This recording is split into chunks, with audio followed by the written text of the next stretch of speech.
So I'm going to reset and we're going to do some chill NEACE. We're going to have a grand old time on that. Actually, maybe I should comment on this real quick for content. 12.4. Let me find this 12.4 or 12.14 League of Legends patch. This is what Riot has proposed. Now, I don't know if this is going to 100% go through or not, but I'm not going to lie to you. It's a little sus. Dudes, these are the proposed changes. First of all, health potions healing is going down to 120. Refillable and corrupting pots is going down to 100. Teleport cooldown is going up by a full minute. Exhaust damage reduction is going down. Biscuit delivery is restoring less. The max mana is giving you less. The manaless health restores unchanged. Bone plating cooldown is going up. Conditioning is less effective. Guardian is less effective. Scorch is more effective. Second wind is less effective. Sudden impact is more effective. Unflinching, less effective. Time warp tonic, less effective. That's not everything though. So all the drakes, like the mountain, the cloud, like infernal, all these things are getting buffed. So you can see the buff on the mountain is going up. The ocean drake buff is the buff is going up. Infernal drake buff is higher. Hextech cloud or Hextech drake buff, that's even higher. Cloud drake's higher. Cloud soul buff is higher. And the health of the dragons, like that's going up a little bit. And the drake's damage, it looks like it's actually like the actual dragon itself. It looks like the damage of these is going down also. The Rift Herald reward to killer. You now have local gold. The second Rift Herald mercenary now has a little bit more health. The Summoned Herald has a little bit more health. So what does this all mean? What is this change? And why am I even bothering talking about it? I just think it's a fascinating thing. And I'm a little...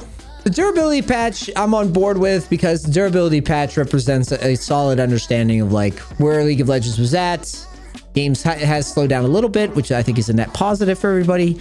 But what does this mean when you're seeing all these things get nerfed? Like if you've never seen these changes before, where these nerfs actually hit the hardest is top lane. What all this does is this makes top lane a lot less impactful on a team globally, while simultaneously putting even more emphasis on the dragons, which you guys have heard me say dragons are useless. I've said that a lot, specifically in solo queue. I think they're overhyped. It's getting to the point now with these types of changes and buffs and to these neutrals, it's actually getting to a point where they're almost unavoidable. And what does that mean? What does that mean? What is top lane before and what is it going to be after? In my opinion, top lane before is a lane where you don't have to rely on your teammates as much. This is why I've been a big fan of top lane for as long as I have been. You know, I don't have to give a shit about my team. I really don't. I can just win my lane. I can understand how the game works. I can ignore the noise. I don't have to actively work with people, especially considering most players don't ping. They don't coordinate well. They don't take their lane phase very seriously. I don't have to rely on others and really buckle down and show up to dragon fights that often, because as I've proven time and time again through coachings that the dragons aren't actually that important, at least in terms until, you know, you're getting to like the fourth one. They're not that important. They're just not, especially in lower elo. They just don't matter that much. The only thing that they seem to matter a lot to was morale boost.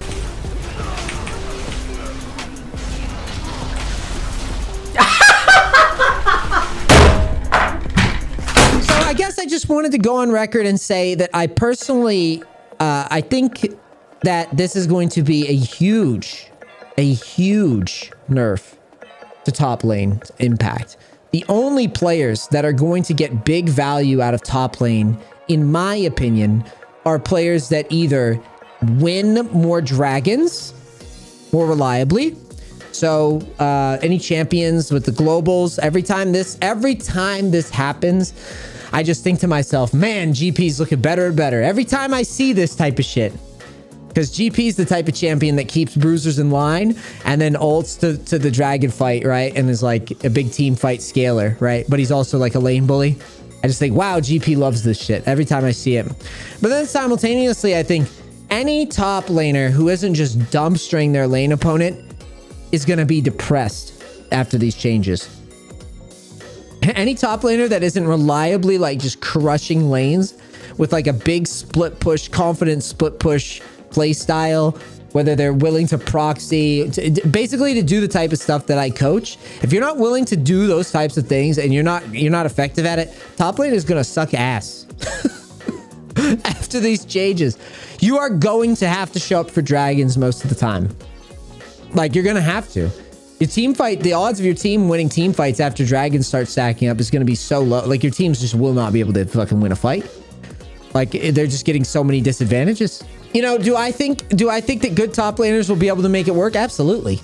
Absolutely. I think that good top laners know how to win their lanes really, really hard, and they can sometimes spill that over into games in the mid game, in the late game. But that's the thing, is that, like, it's an undeniable shift.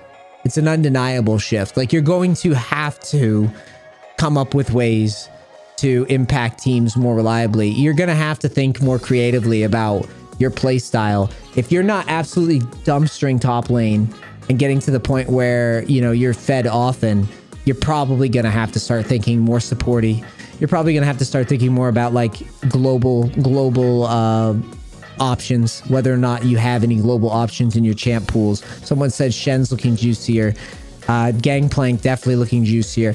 Any champion that is going to build more of a supporty style, that can bully and transition into more of a supporty style, is definitely valued. It's just what it is. It's just what it is. You're not really benefiting going scalers either, unless they do have some sort of bully component, like a really good matchup. Because let's face it, with the way this is going, you go Kale, you're definitely fucked nowadays. Any champion that wants to farm up, like, you just get dove and you're out of the game, and there's no coming back anymore. I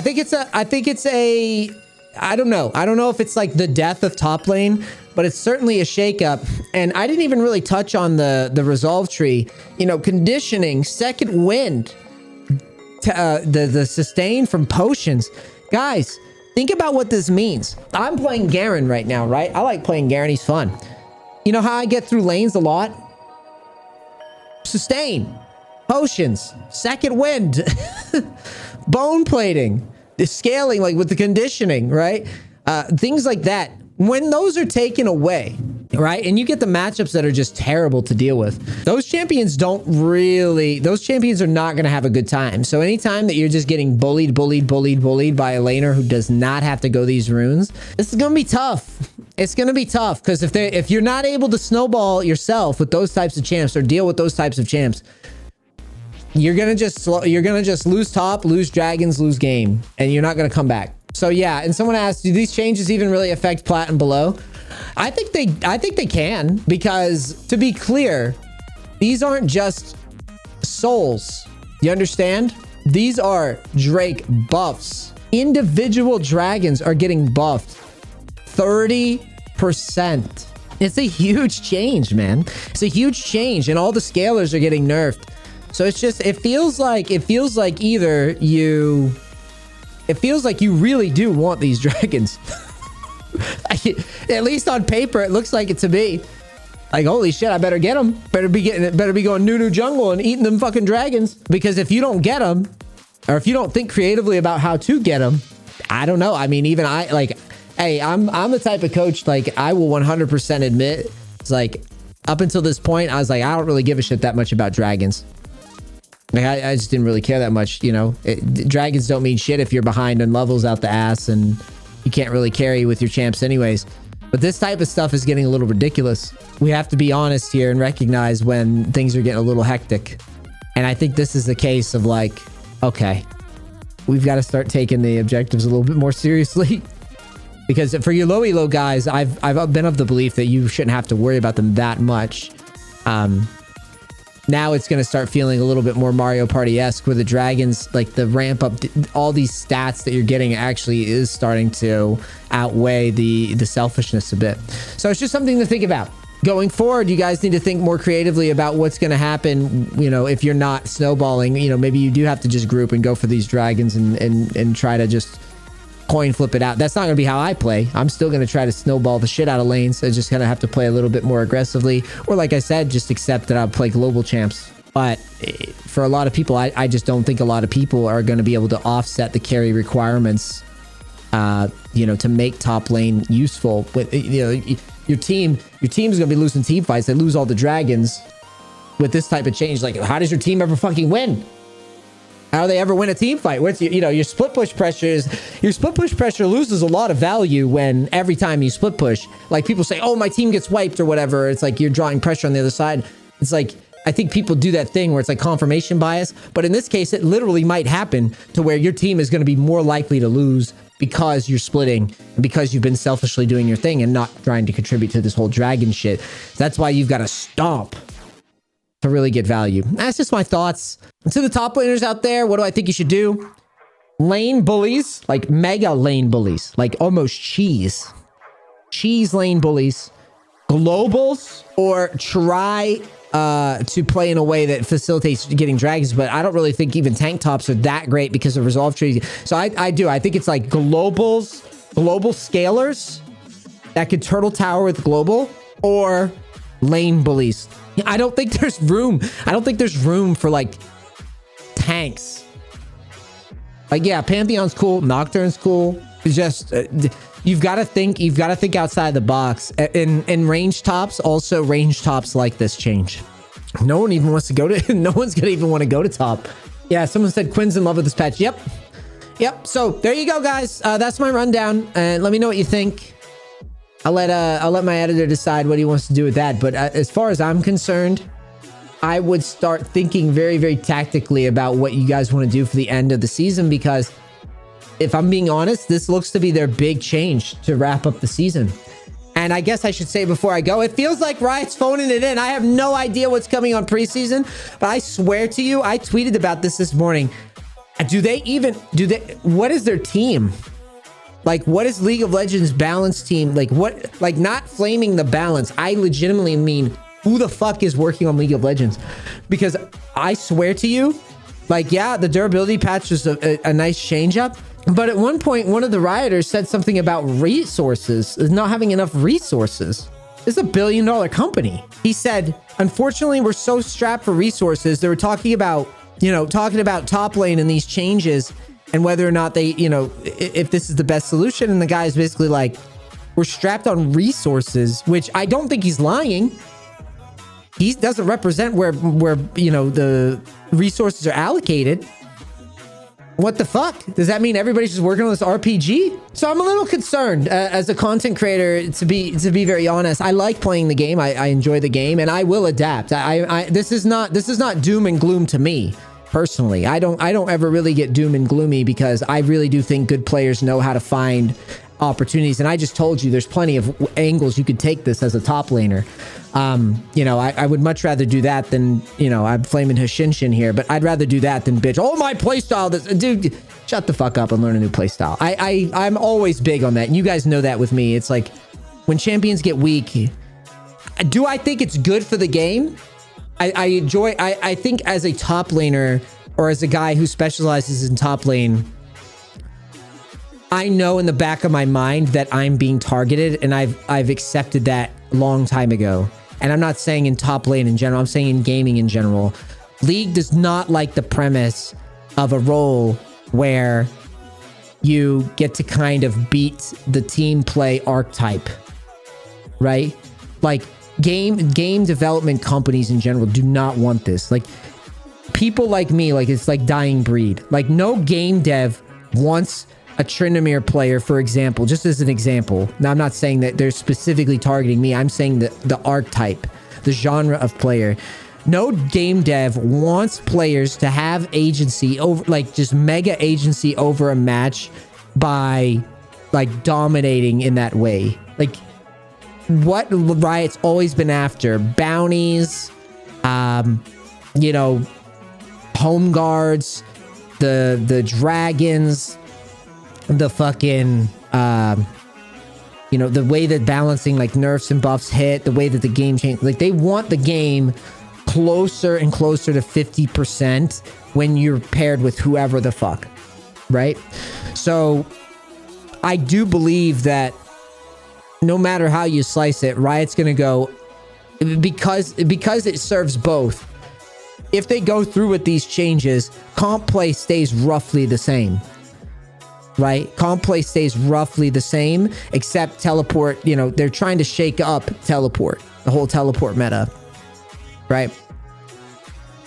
And solo queue itself, like, takes a huge hit in top lane agency, which it helps both. Like, if Riot can move competitive in a direction away from teleport being a thing that you need, and solo queue players that play top lane and just dumpster from top lane and like 1v9 from top lane, if there's less of that happening, then Riot wins on both fronts. Riot wins in a competitive standpoint because top lane in the meta is shaken up and competitive. And then solo queue, you're getting more towards the fantasy that game devs want, which is, you know, you're not really supposed to be able to... You're not supposed to be able to just like ignore your team and like farm big and carry. Like, I will always look for those strategies, but realistically, that's not what they want for their game. All games too. Like, I've accepted that years ago. All game devs are doing this now. The more power that somebody can get, the more they're going to strip that power away.